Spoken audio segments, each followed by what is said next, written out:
Olá a todas e a todos, este é o canal Biarticulando. Estamos em Santa Felicidade, Curitiba, para conversar com uma artista curitibana, a Lara Barus. Seja bem-vinda, Lara. Prazer. Prazer. Lara, você é formada em Relações Internacionais, né? Mas quando que você percebeu que queria dedicar sua vida à arte? Eu queria saber também de você se a tua formação, né, Relações Internacionais, contribui também para a tua arte. Certo, então, é uma longa história a minha relação com a arte, assim, vem desde a infância, desde os 5 anos de idade. Eu falo brincando assim que a arte sempre foi uma solução para uma situação de sofrimento que eu enfrentei, assim.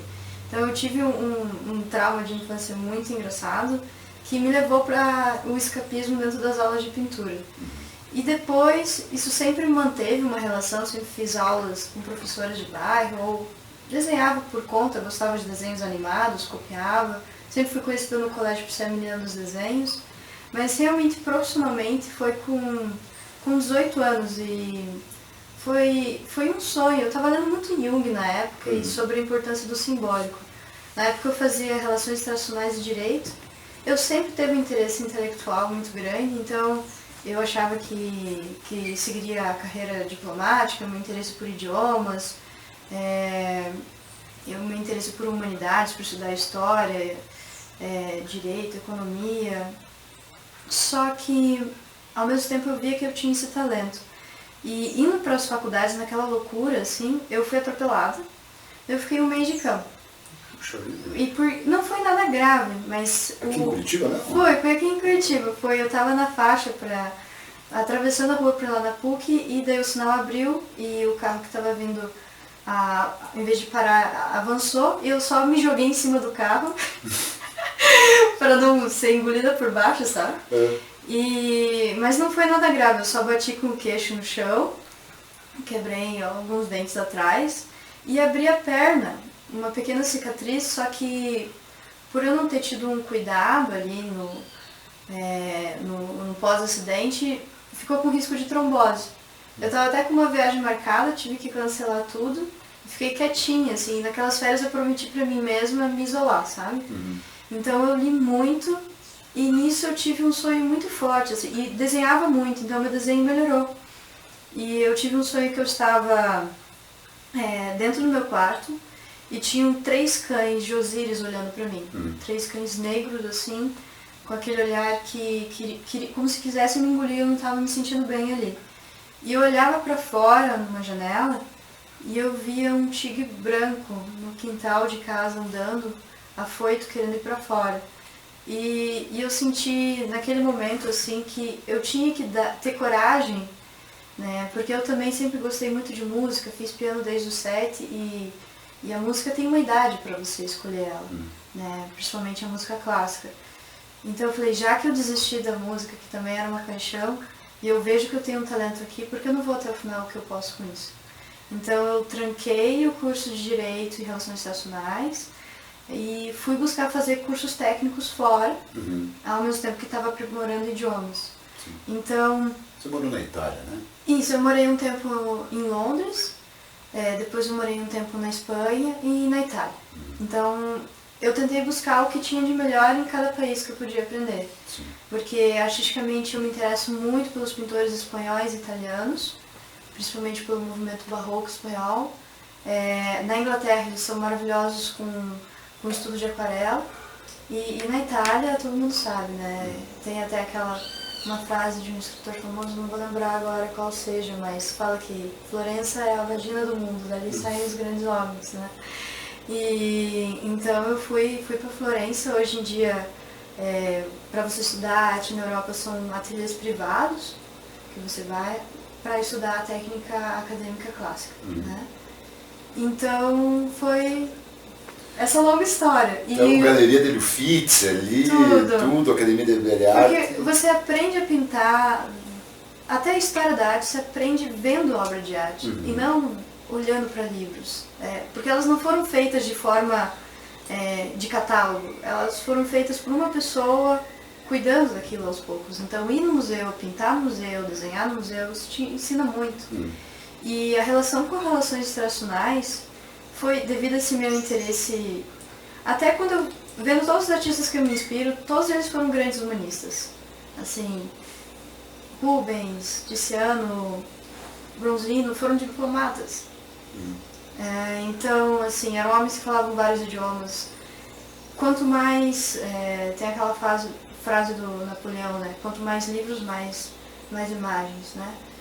Mais ideias, mais imaginação. E a relação da imaginação com a memória tão intrínsecas. Eu não acho que seja um acaso que Da Vinci tenha sido um cara tão genial, porque ele usava o aporte visual, que é representar tudo, adjunto aos interesses intelectuais. Então eu vi essa necessidade, até por a arte estar relacionado com as instâncias de poder e representação, acaba se tornando algo mais elitista de alguma forma. A importância de eu saber me portar, de saber entender como se compreende as coisas, até pela projeção da carreira que é internacional, né? Então o curso de Relações Internacionais caiu muito bem. Eu não cheguei a finalizar o curso de Filosofia, eu fiz 2 anos e meio no Federal, porque eu senti a necessidade de uma base filosófica para a questão de reflexão sobre estética, para entender também uma base filosófica. Chegou a estudar com o professor Emanuel Appel? Sim, sim. Grande Maneco. Exatamente. Abraço, Maneco. E ele era o Lenin de férias. Eu sempre falava isso, porque ele parecia assim, muito fisionomicamente. Tomamos alguns cafés lá. E então foi muito bom, assim, toda essa formação. E eu pretendo mantê-la, sabe? Porque eu acredito muito nisso, que um trabalho com densidade visual, ele tem que ter um aporte intelectual ali atrás, para chegar naquele resultado, sabe? E quando você tomou essa decisão de assumir realmente a arte na sua vida como full time, como você disse mesmo, quais foram as principais barreiras que você observou e o que você fez para superá-las? Olha, eu tenho uma frase do Ortega Gasset que eu gosto muito, que é "Eu sou eu e minhas circunstâncias", né? Eu sou eu e minhas circunstâncias. O que eu posso dizer para você é o seguinte, que muitas vezes eu deixei que as circunstâncias me engolissem. E eu não conseguia aportar elas, integrando elas dentro da minha essência para conseguir enfrentá-las. Então, apenas quando eu consegui superar isso foi quando eu realmente tive a coragem e a capacidade de conseguir encarar a carreira. Primeiro por uma questão de ignorância. Eu não sabia como se estruturava uma carreira artística. Eu sou filha de um pequeno empreendedor, um mecânico e agricultor, meu pai. E a minha mãe é psicóloga e também é empreendedora. Então, assim, na minha família, por base dos dois lados, são de agricultores, entende? Ou pessoas que seguiram carreira através de professores. Acho diferente, né, do que você escolheu. Isso, você não conhecia nenhum artista na família, ninguém sabia o que era isso, eu não entendia como estruturar a carreira, o que era. Então, assim, daí você já tem uma percepção do país também de não valorização. No Brasil você tem uma cultura muito oral, então você valoriza muito mais a música como forma de expressão artística.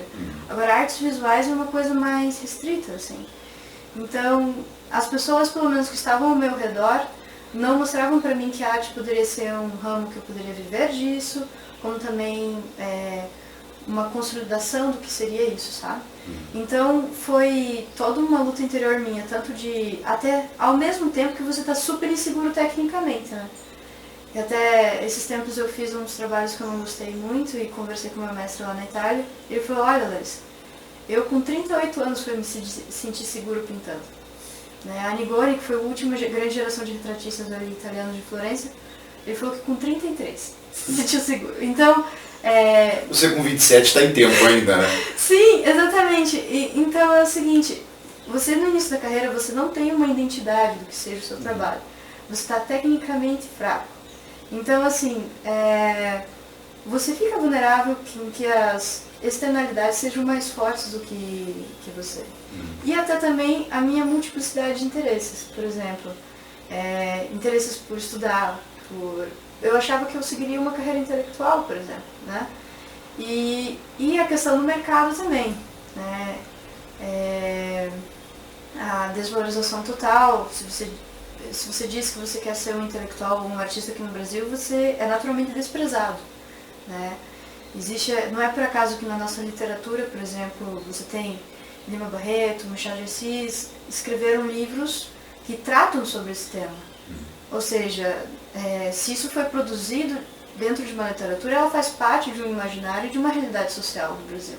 Né? Por exemplo, no Machado de Assis você tem o Conto do Medalhão, que é a ideia de um filho que chega pro pai, né? Pai, quero fazer uma profissão, né? O que eu faço? E o pai chega assim, não filho, porque você tem que usar o anel tal, porque você tem que se portar de tal forma. Né? Exatamente. E, assim, ele não fala assim, trabalhe duro, a tua profissão, você tem que dar o máximo de si, servir muitas pessoas. Existe essa coisa da aparência do Brasil em que você valoriza o concurso público, que você valoriza uma profissão mais pela casca dela do que pela essência. Graças a Deus eu tenho pais maravilhosos, assim, porque como meus pais vieram bem aquela coisa do self-made man, assim, pessoas que... Meu pai já tem quarta série, a minha mãe também foi fazer faculdade depois de mais velha, assim. Então, assim, se eu chegasse e falar pro meu pai, quero fazer muito dinheiro vendendo hot dog, sabe? Ele te apoiaria. Exatamente. Ele fala, ele fala, filha, o problema é seu, dê o máximo, entendeu? Dê o melhor sim, porque ele realmente acredita nisso, porque ele fez a vida dele assim. E então isso deu uma força enorme para mim. E também, por exemplo, outros livros da literatura brasileira, Angústia e São Bernardo também, do Lima Barreto, em que ele fala dois aspectos do intelectual brasileiro. Que é da professorinha intelectual sensível, e o marido comerciante chucro que não entende ela e que leva ela, no decorrer da história, a cometer um suicídio. E o outro, a situação de dois homens, que é o burguês bem-sucedido, lutando por uma garota, e o outro que é o intelectual, e que no final acaba num assassinato. Mas a questão não está na briga pelo amor da menina, e sim na briga das duas figuras, dos dois personagens sociais, do burguês bem-sucedido e do intelectual. Então, eu acho que chega uma hora que você cria uma casca grossa, sabe? Sim. Em que você fala assim, não, isso daqui vai dar certo, só ter propriedade e seriedade com o que eu faço. E você começa a não mais escutando tanto essas vozes externas e escolhe os juízes certos para ti. Para te orientar. E eu, graças à internet, conversei com artistas que eu admirava, perguntei o que eu preciso fazer, o que você sofreu nesse período até encontrar sua identidade de trabalho. E tudo isso foi acalmando minha alma, assim. Então, é isso. E você falou muito de técnica agora nessa resposta, né? Então, sim, aproveitando isso, eu gostaria de saber qual que é a técnica que você utiliza nas suas telas e se existe foi alguma escolha pontual ou naturalmente você foi chegando e moldando ela? Então, existe uma tendência natural minha mesmo, próprio da minha personalidade, de ter traços muito fortes, assim. Até eu tive uma formação com uma artista paranaense, Simone Campos, aqui em Curitiba, e ela trabalha com impressionismo. Então, é engraçado, mas se você for ver de perto meus quadros, eles são hiperrealismo ou realismo com pinceladas impressionistas de alguma forma. Então, como que eu posso dizer? Durante um período inicial da carreira, você absorve muita coisa, mas chega um momento que você cristaliza aquilo, né? Então, você não se influencia tanto por questões externas, né? Então, tem essa base da minha carreira técnica, que teve essa base aqui.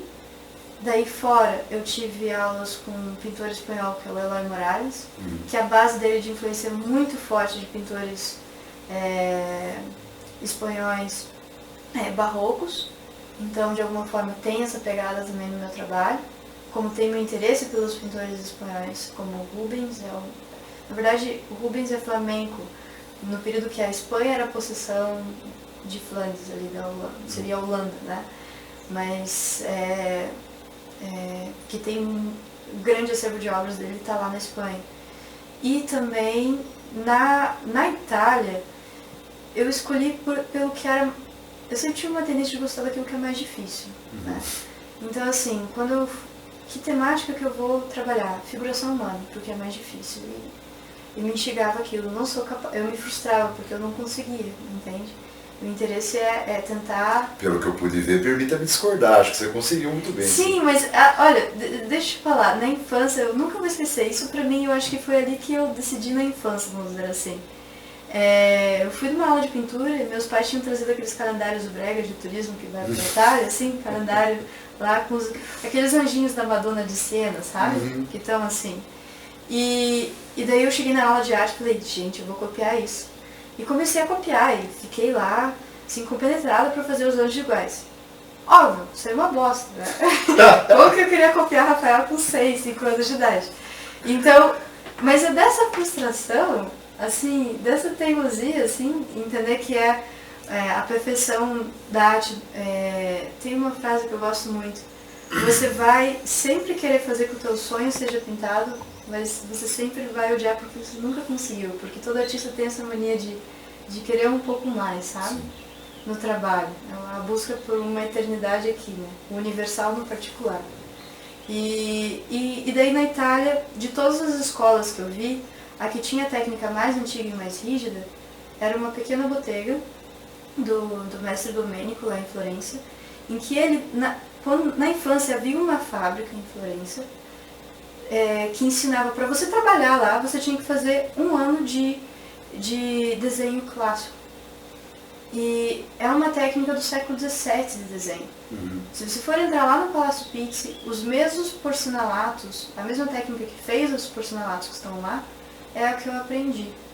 E assim, é tão difícil que os alunos pagam caro para estar lá e muitos não conseguem refazer a técnica. Muita gente, várias vezes pessoas vieram reclamar para mim, não vá para lá, mas é porque eles não aguentaram. Porque na primeira prova de teste você fica praticamente 40 horas fazendo uma bolinha desse tamanho.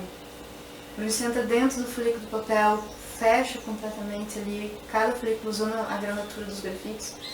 E tem que ter muita paciência e delicadeza, assim. É uma outra percepção de tempo mesmo. Muito trabalho para chegar até o resultado final, né? Às vezes Exatamente. as pessoas batem o olho e falam, é isso aí, mas não sabem quanto deu de trabalho para aquilo. Isso, é horas em cima, né? É diferente tem a técnica de desenho que é muito popularizada aqui no Brasil, é usar esfuminho. Que daí você faz o sombreamento e daí você passa uma superfície ali e daí você espalha. Só que você, como eu posso dizer, você não faz um trabalho completo na folha, então não tem a mesma qualidade que esse tipo de trabalho, assim. Só que ele é um processo bem mais lento e não é para qualquer um, vamos dizer assim, seria como se fosse a música clássica. Entendi. Do desenho. Interessante. E Lara, você poderia talvez explicar para a gente qual o projeto que você está se dedicando mais agora, quais são os seus objetivos com ele? Eu vi que tem bastante coisa referente à escravidão também, né, no Exato. trabalho. Então, foi um sonho que eu tive, eu e meus sonhos. Até tem... A vida é feita disso, né, companheiro? Tem até um intelectual, Jordan Peterson, que ele fala que ele é junguiano e ele viu no consultório que pessoas com tendências criativas têm sonhos muito simbólicos e visuais. E eu percebi isso quando eu fui conversar com outros amigos e até quando fui escrever poesia, que realmente eu acho que os meus sonhos são bem visuais, assim, para soluções que eu estou pesquisando e tudo mais. E na época eu estava lendo Gonçalves Dias, o Navio Negreiro, tinha ido para Minas, visto a questão do barroco, da questão da escravidão ali no ciclo de ouro e tudo mais. E eu estava no período, em 2011, lá em Londres, desenhando muito Rubens. E tinha muito essa descida da cruz, é uma representação muito comum na base cristã ali da Europa, né? A retirada de Cristo da cruz pelos apóstolos. E daí juntou todas as experiências num sonho em que eu estava voltando ao Brasil num navio negreiro. E eu estava do convés desse navio e estava tudo escuro, muito negro. Parecia uma cena de horror, assim, com vários... Os escravos estavam todos empilhados, assim, um justaposto ao outro. Depois eu fui até ver e realmente era assim. Como era, né? Exatamente. E eu olhava, eu via um negro... Eu via, na verdade, Cristo sendo tirado da cruz. Mas na verdade não, era um pelourinho estendido nesse convés com uma luz entrando, como se fosse uma luz entrando num porão. E era na verdade um negro sendo retirado pelas entidades religiosas, né, afro-brasileiras. Muito forte essa imagem. Assim, então eu deixei quietinho essa ideia. E eu coloco sempre meus projetos na gaveta e deixei ver se ela tinha consistência, né? E daí teve um período de solidez de estudo mesmo para conseguir conceber essa obra, que ficou forte para eu pintar ela, assim. E daí, agora, quando eu senti mais madura, tecnicamente, eu resolvi abarcar esse projeto, que acabei ampliando aquela imagem numa seção maior, que é fazer como se fosse a Via Cruz de Cristo, só que do negro brasileiro, fazendo uma reflexão sobre a escravidão, sobre personagens históricos, sobre a contradição do racismo interracial, vamos dizer assim, né? Como pode um país que tem uma população com 80% de miscigenados ainda ter racismo? Ou seja, é irônico, né? Racismo que não é o tipo de cor, institucional. É a cor que não é aceita, é o tipo de cor, não, esse pardo é aceito, esse moreno não, esse aqui tá aceito. Entendeu? É uma coisa assim, absurda. Então, eu quero colocar, representando os 3 ciclos econômicos que tiveram mão de obra escrava, que é ciclo da cana, ciclo do ouro, ciclo do café, mas ao mesmo tempo essa contradição da cruz e da glória, né?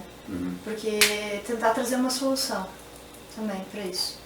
Tentar tanto trazer empatia com as obras, para você se pôr no lugar desse homem, desses homens que passaram por isso e que correm nas nossas veias, e ao mesmo tempo... Gerar reflexão. Né? Exatamente, e também a riqueza no meio dessa dor, né?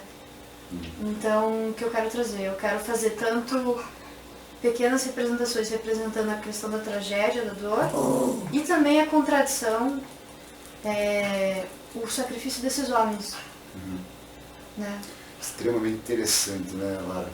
E, enfim, avançando na conversa, eu queria saber de você se um artista consegue se manter financeiramente no Brasil, como é lá fora, mas também se você quiser passar um pouco dessa parte só do financeiro, mas dizer também como é a questão cultural referente à própria área da cultura no Brasil. Olha, eu fiz até, na faculdade de RI, eu peguei assim, o problema da arte, comecei a desenvolver tudo que projeto em cima disso. E assim, em relação à estrutura museológica brasileira e a economia brasileira, eu falo brincando que a gente tem um socialismo de cartão de crédito em relação à indústria cultural. Porque não se percebe ainda o potencial econômico que as artes visuais podem trazer, a nível de cadeia, né? Se você for pensar, o setor museológico americano fatura uma média de 43 trilhões de dólares por ano em arrecadação de impostos. Se for ver o Prado, em Madrid, recebe uma média de 1 milhão de pessoas por ano. Né? Se você for ver, por exemplo, pega a indústria cultural em números, tá? Artes visuais gera mais emprego e dinheiro que cinema, teatro, dança, e rádio, e TV. Gera mais dinheiro que todas essas juntas. Então, assim, porque, por exemplo, você tem um museu. Você revitaliza um espaço urbano por meio de um museu, porque depois você cria um espaço para visitação turística. Você cria ao mesmo tempo, todo ao redor ele revive. Você vai ter restaurantes, bares, lojas que vão estar vivendo desse museu, por causa das pessoas que frequentam esse espaço. Então você tem um processo de revitalização urbana e que gera um processo econômico em cadeia em vários âmbitos econômicos. Até, eu não lembro exatamente qual setor industrial, mas até de certos setores industriais a arte visual gera mais dinheiro. Porque você tem a loja, você tem o estudante, o amador que frequenta o museu, que gosta de fazer aula de pintura. Você tem a galerista, o restaurador. Nossa, estou com todos os natureza, né? Natureza.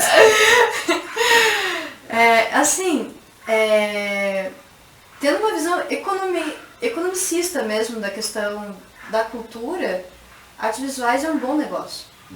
Né? Se você for ver uma obra de arte, até para uma pessoa que queira fazer um investimento, dólar oscila. Imóvel, agora com inflação, não está tão interessante. Mas obra de arte, não. Se você escolhe um artista até em início de carreira e espera, aquela obra pode valorizar 300%, uma carreira sólida. Né? Então, assim, se você for ver os países mais desenvolvidos a nível internacional, todos têm um mercado de artes visuais extremamente consolidado e alto. né? Então, aproveitando já que você me parece que fez muitos investimentos na sua própria formação em especializações lá fora, né? Sim. Como é a cultura tratada lá fora? Lá? Então, o que eu posso dizer, Consegue traçar um paralelo com o Brasil Sim, também? o que eu posso dizer assim, existe uma tendência internacional que aqui ficou muito mais horrível, porque o que aconteceu aqui no Brasil? Quando você teve a Semana de 22, que foi super importante para criar uma identidade da arte brasileira, quem que eram esse pessoal da Semana de 22? Filhinhos de papai que puderam estudar fora e que tinham grana para isso, sabe? Você teve antes a monarquia trazendo instituições sólidas para desenvolver um academicismo aqui, então trouxeram professores franceses, tentaram estruturar uma academia aqui. Só que logo daí veio o golpe da República e os republicanos quiseram se aliar a tudo que não representasse essa monarquia. Ou seja, Vitor Meirelles, que durante 10 anos foi financiado pela monarquia brasileira a estudar fora, né? Um estudo caro, longo, para se formar um artista são anos de trabalho. Assim, academicamente pelo menos uns 10, tá? Para você ter uma solidez. Daí ele volta para cá só porque ele representou cenas da monarquia e tudo mais. Ele morreu de fome na favela, né? Ele foi extremamente deixado às avessas. E o pessoal da Semana de 22 começou assim, identidade nova, esquece a arte acadêmica que é pró-Europa. Só que eles tinham um academicismo europeu, que morreu com eles, porque eles não foram educadores, e o academicismo brasileiro se destruiu. Hoje, uma tendência de se produzir mais artigos, uma carreira acadêmica mais focada na escrita sobre o que é arte, não se ensina mais a se desenhar e pintar decentemente. Você já chega na academia e o professor te incentivando a você desconstruir o seu trabalho. Se antes você tem um domínio para daí você desconstruir. Se eu fosse até criar uma academia de arte contemporânea, né, o cara tinha que estudar primeiro uns 3, 4 anos de figurativo clássico e depois mais uns 2 de arte contemporânea, entende? Porque é o processo póstumo, né? Se você for ver a obra de Miró, a grande parte da obra dele era acadêmica. Só no final da carreira ele foi contemporâneo. Ou se for ver a própria obra de Picasso, ele sabia pintar bem o retrato. Depois, para você desconstruir isso, ter uma noção de tonalidades, fica muito mais claro. Por isso que tem tanto abstrato brega aqui no Brasil. Porque o aspecto não é o tema, e sim a forma como você abrange o tema. E no aspecto formal, que o que identifica uma obra de arte, está o aspecto técnico. Sim. Entendeu? Então, a nível internacional, isso também ocorreu lá na Europa, mas como existe os museus com muitas obras de arte e história, entendeu? Isso, de uma forma, protege. E daí o que aconteceu?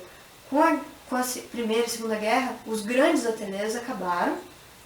O que tem hoje em dia uma academia ainda tradicional é a russa, porque de alguma forma o comunismo protegeu as instituições monárquicas, o que é assim, interessante, porque foi como se fosse reaça conservadores, assim. Então eles, por mais que a arte russa produzida durante o período comunista, ninguém lembra, né? Porque o aspecto propagandista era tão forte, porque apenas o aspecto técnico é interessante dessas obras, né? Diferentemente em outros períodos históricos em que você busca um aspecto de arte que transcende o aspecto ideológico por trás, e elas continuam grandes obras até hoje, como a Sistina, por exemplo. Sim. Independente de você ser católico ou não, você não consegue não admirar aquele processo ali. E então, na Europa como um todo, você ainda tem academias com essa tendência, mas aí você tem pequenos ateliês desses artistas que aprenderam um pouquinho com algum grande artista daquela época e estão tentando reviver isso lá na Europa. Então você tem a arte figurativa representativa já voltando faz uns 40 anos aí em Estados Unidos e Europa, né? E ainda aqui no Brasil existe uma grande dificuldade de aceitabilidade, porque o mercado de arte contemporânea aqui ficou reaça contemporânea. Ou seja, ele não permite uma entrada mais concisa e da importância técnica, né? Já cheguei a conversar com certos artistas a dificuldade de ter modelos nas próprias academias de artes aqui no Brasil. Então é como se fosse proibido você desenhar, entende? Sim. Então... Pois é. E Lara, você tem uma visão de mundo, pelo que a gente pôde conversar, muito cristã, de vida e de mundo, né? E como uma artista mulher, eu queria saber se existe alguma influência do feminismo sobre as suas visões, inclusive sobre suas próprias obras. Então, eu acredito que um homem quando tem aquela frase do Jorge Luiz Borges do livro Fazedor do Epílogo, que eu gosto muito, que é um homem quando se propõe a desenhar um mundo, traça um mundo com naus, baías, barcos, ele começa a descrever vários tipos de objetos, montanhas, cavalos, e ao final da vida se vê delineando seu próprio rosto. Então, não tem como eu não ter influência da minha questão do gênero, né, que eu vim, né, na minha produção. Já aconteceu de eu receber comentários assim, você faz muito produto LGBT, né, porque a forma como você pinta no masculino parece ser mais delicada, né? Não, é porque eu sou mulher, eu pinto a forma como eu encaro o mundo como mulher, né? Então a minha percepção estética é como mulher, né? Então, até o meu interesse maior por no masculino também, na minha representação, do que no feminino. Em relação ao feminismo, eu não me identifico a vertente do feminismo ideológica, política de esquerda, assim, que eu tenho visto nos embates. Já li muito sobre, e assim, o que eu vejo assim como católica é buscar a vida santa, né? Então, se existem mulheres fortes no catolicismo, temos de sobra, assim, Joana d'Arc, Santa Teresa d'Ávila, até teve um bispo que na época falou que quando conheceu Santa Teresa d'Ávila falou que era uma mulher de cojones. Né? Então... É um contrassenso, né, na língua espanhola. Né? Sim, era uma mulher que tinha sacuda, vamos dizer assim, né? Com culhões, né? Com culhões, exatamente, porque tinha um temperamento forte para ter se tornado uma santa e para ter se imposto e feito uma ordem, né? Então... eu acredito muito nisso, que dentro daquilo que eu posso ser como mulher, eu tenho que assumir a responsabilidade natural de não querer ser uma burguesinha andando pelada por aí. Ou até, se eu assumo isso de me expor, eu tenho que saber que tem pessoas educadas e pessoas loucas, né, por aí, pessoas doentes. É aquela imagem da Camila Paglia que ela fala que é a drag queen da década de 90, que vive em Nova York como uma drag, mas anda com uma faca e está preparada a se defender, né? E uma certa imagem do feminismo como um ambiente de os perpetradores do mal e as vítimas que têm que ser protegidas, para mim, só deixa a mulher mais fraca, sabe? Por exemplo, se eu fosse elencar a imagem de um masculino doentio, seria a imagem de um homem autoritário, opressor, frio, né? A tendência masculina é ser mais racional. E a imagem de um feminina doente, a nível junguiano seria, ou psicanalítico, né? Seria a mulher edipiana, a mulher super protetora ao ponto que castra o próprio filho, né? Que super protege e ele não sobra espaço para ele ser algo, né? E eu acho que a minha responsabilidade como mulher é eu ter a responsabilidade e a maturidade das propriedades que eu tenho sendo mulher, das minhas tendências, e não me deixar levar por essa tendência de vitimismo, de proteção. Assim, eu fui criada numa família cristã, nunca vi nenhum machismo aqui em casa, assim. Na verdade, dentro da ideia amar o próximo como a ti mesmo, se a gente realmente, o que você vem, eu acho que é uma coisa que sempre vai ocorrer, porque a igreja é uma religião muito grande, muitos adeptos, né, ao catolicismo, então tudo que se massifica é muito difícil você controlar, né? Mesmo que você tenha ali uma centralidade no Vaticano, sempre vai ter um babaca, né? Se você for pensar, Hitler nunca frequentou uma igreja e foi batizado, né? Então, a questão da hipocrisia na atitude de muitos cristãos, né? Que não respeitam as mulheres, ou de muitas mulheres que se impõem, né? Se você não se impõe da maneira correta, você tem hoje em dia na nossa cultura uma valorização do cara escroto, né? Você tem por meio de funk, de cultura pop, uma ideia de uma liberdade sexual que na verdade coloca a mulher sempre mais vulnerável, né? Então, eu acredito assim que está na mão da mulher mesmo. Nós que vamos, já que a gente que diz sim no final, né? Que vamos estar na criação dos nossos filhos, né? Na escolha dos nossos amigos e na escolha dos parceiros corretos, né? Saber valorizar o homem bom, entendeu? E não essa figura do homem que não tem o cuidado, não tem o respeito pelas mulheres, como ele não tem por si mesmo, né? Eu acho muito interessante você pensar, né, os conceitos que estão aí majoritariamente colocados e tirar a tua própria conclusão sobre isso. Eu acho genial. Eu nunca vou entrar numa casinha, porque... Não é nem tanto uma questão de concordância ou discordância, eu acho saudável que as pessoas façam sua própria interpretação sem gerar clichês, né? Exatamente. Hoje em dia as coisas estão muito estandartizadas, assim, e ou é isso ou é aquilo. Se eu sou conservadora, eu penso isso. Se eu sou de esquerda, eu sou isso. Eu me visto de tal forma, eu ajo de tal forma, eu defendo tais pautas. A rotulação, né? E no fundo a realidade é muito mais complexa do que isso. Se você for pensar, eu falo brincando assim, tá, morreu, vou lá pro céu. Você acha que Jesus vai perguntar pra mim se eu sou direita ou esquerda? Será que ele vai se importar com isso? Esquerda e direita é uma coisa que tem no mundo faz o quê? 200 anos? Começou ali na Revolução Francesa, essa ideia do termo esquerda. Antes não havia uma necessidade de caracterização disso, assim. Eu vejo que, assim, há necessidade de uma tendência de uma visão política que foque mais no social e outra que foque mais no indivíduo, porque as duas coisas estão doentias hoje em dia.